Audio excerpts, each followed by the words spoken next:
CM Sai ने अम्बेडकर को किया नमन। या बीआर अम्बेडकर जयंती पर श्रद्धांजलि। समानता न्याय का दिया संदेश। समर्थ समाज की अपील। अम्बेडकर जयंती पर सियासी संग्राम। सुशील आनंद शुक्ला का बीजेपी पर हमला। बीआर अम्बेडकर को लेकर दावे प्रत्यारोप। इतिहास पर फिर छिड़ी सियासत। होटल में जुआ सट्टा का भांडाफोड़। 8 आरोपी रंगे हाथों गिरफ्तार। 1.44 लाख नकदी बरामद। होटल मालिक को भी जांच के घेरे में डाला गया।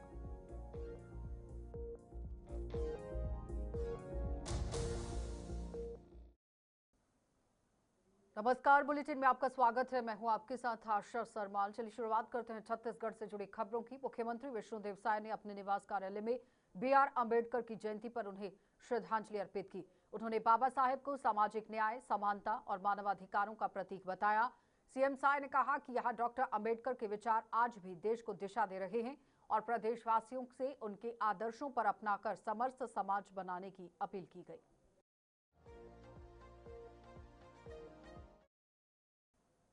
डॉक्टर बीआर अम्बेडकर की 135वीं जयंती पर सामाजिक समरसता दिवस के मौके पर भाजपा नेताओं ने बाबा साहेब के आदर्शों को याद किया।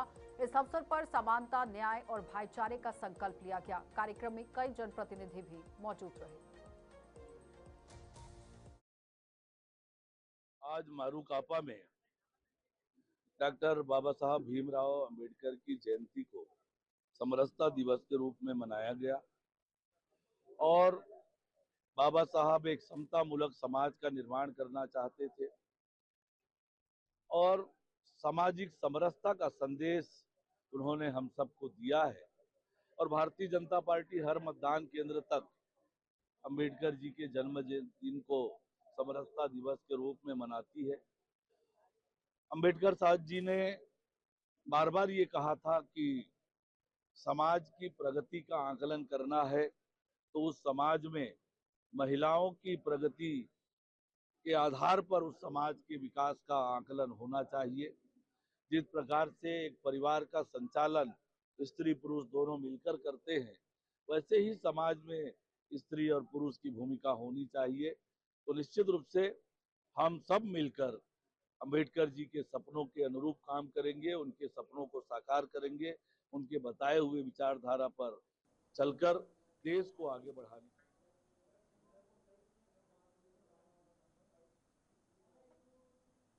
अम्बेडकर जयंती के मौके पर छत्तीसगढ़ की सियासत गर्मा गई है। बीजेपी प्रवक्ता दाऊ अनुराग अग्रवाल ने कांग्रेस का बड़ा अब देखिए बयान किस तरह से जारी किया, लेकिन उस पर पलटवार कर दिया है जो कांग्रेस की तरफ से बात कही गई।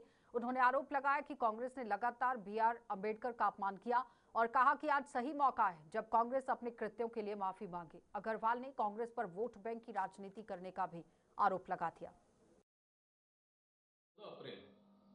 संविधान निर्माता बाबा साहब अम्बेडकर जी की 135वीं जयंती है। आज पूरा देश बाबा साहब को श्रद्धांजलि अर्पित कर रहा है, लेकिन आज अवसर है कि कांग्रेस अपने उन कृत्यों की माफी मांग ले जो लगातार उन्होंने बाबा साहब अम्बेडकर के खिलाफ किया था। बाबा साहब अम्बेडकर जब इन्होंने संविधान का निर्माण पूर्ण कर लिया और उसके बाद पहला चुनाव हुआ, तब कांग्रेस ने कोई कसर नहीं छोड़ी उनको हराने के लिए। 1951 की बात करें चाहे 1954 की बात करें, दोनों चुनाव में कांग्रेस ने उनको हराने के लिए कोई कसर नहीं छोड़ी। कांग्रेस ने बाबा साहब अम्बेडकर का कभी सम्मान नहीं किया। जब नेहरू जी को पत्र में ये पता लगा कि बाबा साहब मंत्रिमंडल छोड़ना चाहते हैं, तब उन्होंने स्पष्ट कहा कि बाबा साहब अम्बेडकर के मंत्रिमंडल छोड़ने से कोई फर्क नहीं पड़ता। और ये बात उनकी खुद की किताब में लिखी गई है। उनकी एक और किताब letter of the chief minister, उसमें जब मुंबई के महापौर ने ये बात कही कि बाबा साहब का महू में स्मारक बनाना चाहिए, तब नेहरू जी ने कहा था कि स्मारक स्वयं की व्यवस्था से। अम्बेडकर जयंती के मौके पर छत्तीसगढ़ में सियासी बयानबाजी तेज हो चुकी है। प्रदेश कांग्रेस संचार यहां प्रमुख सुशील आनंद शुक्ला बीआर अम्बेडकर को लेकर बात कह रहे हैं। उन्होंने सबसे पहले श्रद्धांजलि अर्पित की और बीजेपी पर निशाना साध दिया। उन्होंने कहा कि बाबा साहेब ने वांछित, शोषित और पिछड़ों के लिए ऐतिहासिक कार्य किया है। भीमराव अम्बेडकर की आज जन्म जयंती है। कांग्रेस पार्टी उन्हें विनम्र श्रद्धांजलि अर्पित करती है। बाबा साहब ने इस देश के संविधान के निर्माण में महत्वपूर्ण भूमिका निभाई और इस देश के संविधान के निर्माण में बाबा साहब ने जो भूमिका निभाई है वह इस देश के लोकतंत्र के लिए बहुत बड़ा उपकार है। इस देश के वंचितों, मजलूमों, इस देश के पिछड़े लोगों के ऊपर में बाबा साहब ने एक बहुत बड़ा उपकार किया था। संविधान ने अंबेडकर जयंती पर छत्तीसगढ़ में समरसता और महिला सशक्तिकरण का संदेश दिया गया है। उप मुख्यमंत्री अरुण साव ने तोखन साहू के साथ बीआर अंबेडकर को नमन किया। संविधान की अहमियत बताते हुए महिलाओं के अधिकार और समानता पर भी जोर दिया।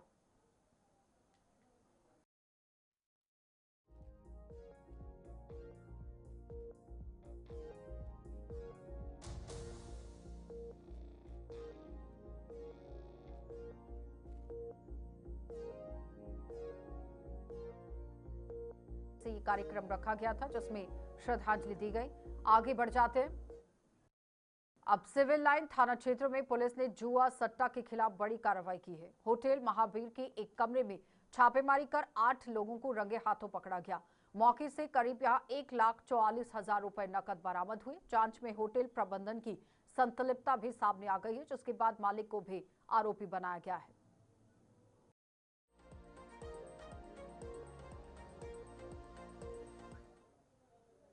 तो धमतरी में नशा तस्करी के खिलाफ पुलिस को बड़ी सफलता हाथ लग गई है। सिटी कोतवाली पुलिस ने मुखबिर की सूचना पर कार्रवाई करते हुए 2 आरोपियों को गिरफ्तार कर लिया। आरोपियों के पास से 10.30 ग्राम चिट्टा, नकदी, कार और मोबाइल सहित करीब 2.29 लाख रुपए का सामान बरामद हुआ। हीरोइन के संबंध में कार्रवाई हुई सर, उसके संबंध बताएंगे क्या मामला है? धमतरी जिले में श्रीमान पुलिस अधीक्षक महोदय के निर्देशन में लगातार मादक पदार्थों के खिलाफ कार्रवाई हो रही है। इसी क्रम में कोतवाली पुलिस को मुखबिर से सूचना मिली कि धमतरी बस स्टैंड के पीछे एक सफ़ेद रंग की स्विफ्ट कार में 2 व्यक्ति अवैध मादक पदार्थ रखकर उसकी बिक्री के लिए ग्राहकों की तलाश कर रहे हैं। इस सूचना पर कोतवाली पुलिस तत्काल मौके पर पहुंची और दबिश दी और दोनों संदिग्ध व्यक्तियों को गिरफ्त में लेकर उनसे उनका नाम पूछा, जिसमें एक व्यक्ति ने अपना नाम कमर रजा निवासी सदर बाजार धमतरी बताया, दूसरा अपना नाम शोएब अख्तर निवासी दुर्ग होना बताया तथा उनकी तलाशी ली गई। तलाशी में उनके पास से 10.3 ग्राम हीरोइन चिट्टा बरामद हुआ, कीमती 47,000 रुपया, साथ ही नकदी रकम जो उन्होंने उस मादक पदार्थ की बिक्री से इकट्ठा किया था 12,000 रुपये, एक स्विफ्ट कार कीमती 1.5 लाख रुपये, 2 मोबाइल कीमती 20,000 रुपये, कुल जब्ती 2,29,020 रुपये को विधिवत जब्त किया गया तथा दोनों व्यक्तियों के विरुद्ध NDPS एक्ट की धारा 21B-29 के तहत अपराध कायम कर विवेचना की। ट्रिपल आईटी में माय भारत के तहत 2 दिवसीय बजट क्विज 2026 का शुभारंभ हुआ। देश भर से चुने गए 471 यहाँ युवाओं को बजट नीति निर्माण में भाग लिया गया है। तो केंद्रीय मंत्री मनसुख मांडविया ने वर्चुअली संबोधन में विकसित भारत 2047 में युवाओं की भूमिका पर जोर दिया। वहीं जनप्रतिनिधियों ने इसे युवा सशक्तिकरण और नीति नवाचार का बड़ा मंच बताया।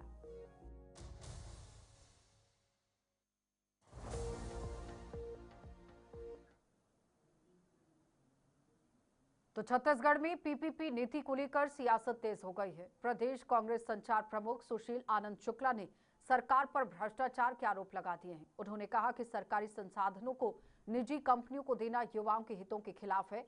साथ ही आदिवासी क्षेत्रों में बाहरी यहाँ कामगारों की जनगणना उनके मूल स्थान से भी करने की मांग को दोहरा दिया है।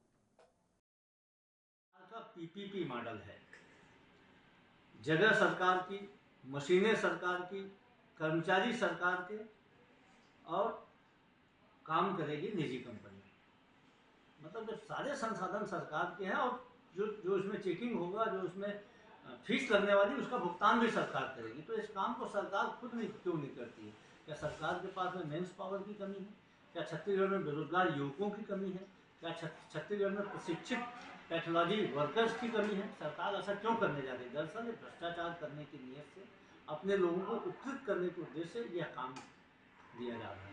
क्योंकि इस मांग से कांग्रेस पार्टी पूरी तरीके से सहमत है और जो आदिवासी हैं, उनके इलाके में जो कंपनियों में काम करने लोग, ठेकों में काम करने के लिए लोग आए हैं, उनको उनके मूल स्थान से उनकी गणना होनी चाहिए, न कि उस स्थान से, ताकि आदिवासियों का जो वहाँ का जियोग्राफिकल चेंजेस की स्थिति न बने, उनको उनका अधिकार मिलना चाहिए। यदि जनगणना में स्थितियाँ गलत प्रस्तुत होंगी तो निश्चित तौर पर जो योजनाएं बनेंगी उसका लाभ स्थानीय आदिवासियों को नहीं मिल पाएगा।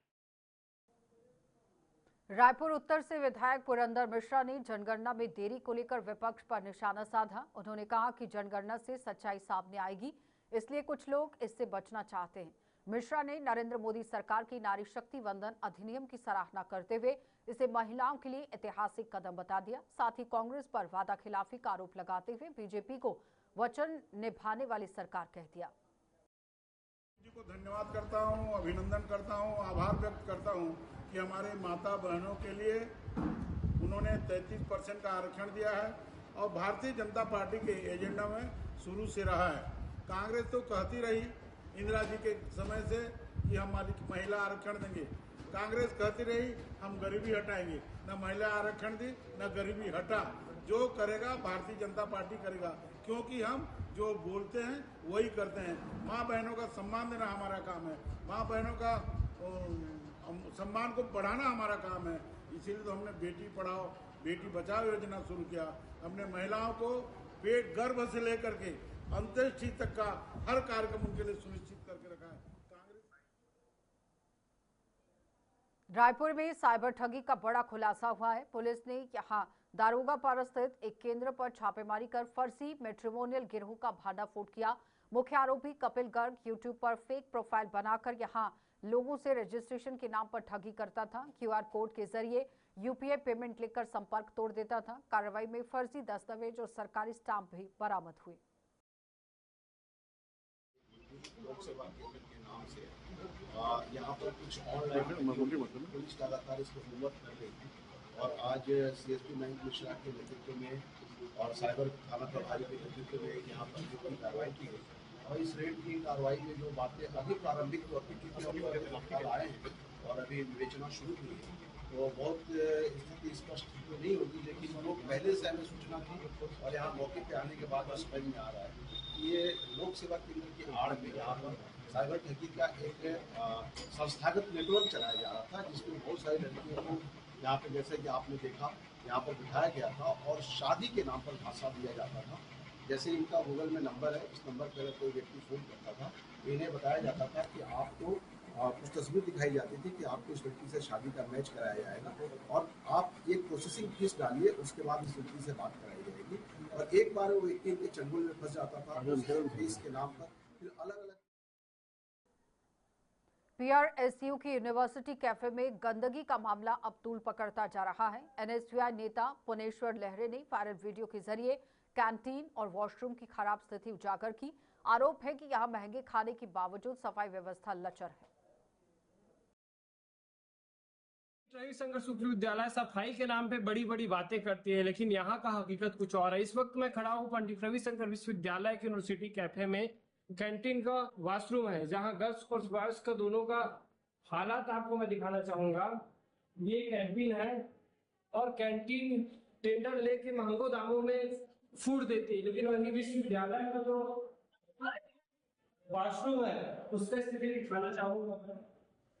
कैंटीन के जस्ट सामने में वॉश टॉयलेट है जहां पे गंदगी आप देख सकते हो गुटकों से भरा हुआ है। यहाँ बाहर के बच्चे हैं या यूनिवर्सिटी के बच्चे हैं ये तो नहीं पता, लेकिन पूरा गंदगी भरा हुआ है। आप इसी से अंदाजा लगा सकते हैं कि बाजू में जो गर्ल्स वॉशरूम है उसकी स्थिति कैसी होगी। जहां एक और रविशंकर विश्वविद्यालय के कुलपति साहब को कहते हैं कि मैंने जितना हॉस्टल का निरीक्षण किया आज तक कोई नहीं किया, लेकिन पंडित रविशंकर विश्वविद्यालय के जो टॉयलेट है। चलिए बुलेटिन में इतना ही, इजाजत दीजिए, नमस्कार।